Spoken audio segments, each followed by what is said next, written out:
Longbows were powerful weapons, but keeping archers supplied with ammunition was a major undertaking. This is a modern arrow. Small and lightweight. Pretty much what everyone shoots these days. Compared to this medieval war arrow. Look at the size of this thing. It's a beast.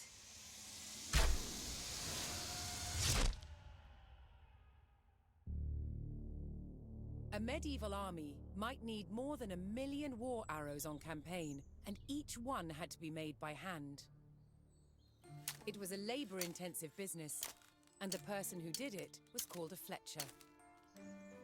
First, a log is split into square staves. Then the fletcher uses a plane to start roughing out the shape. Ugh, how do I get it round? Not only have you got to make it round, you've got to make it bobtailed. Look at that. Bobtailed? You see that's coming down thinner down that end? There's a natural taper coming down there to that end. A plane with a curved blade is used to create the taper. This makes the arrow aerodynamic. This is an incredibly painstaking process for one arrow. Most of them are just for one shot as well. Next, a slot is cut to receive a piece of horn.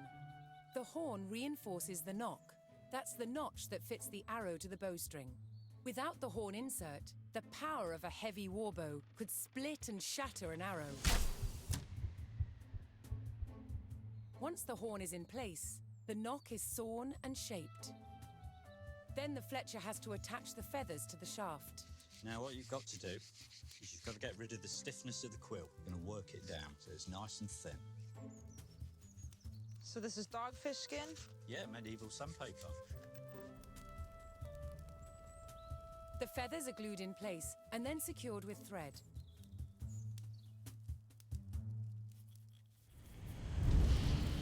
The final process is to arm the arrow with its arrowhead. The person who makes these is called an arrowsmith. From a blank piece of iron, he starts with the part that fits over the arrow shaft. First, he makes the bar flat, then uses a special former to create a socket. The final stage is to hammer out the shape of the head.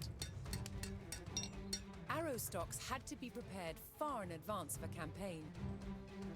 It was impossible to make them in sufficient numbers overnight.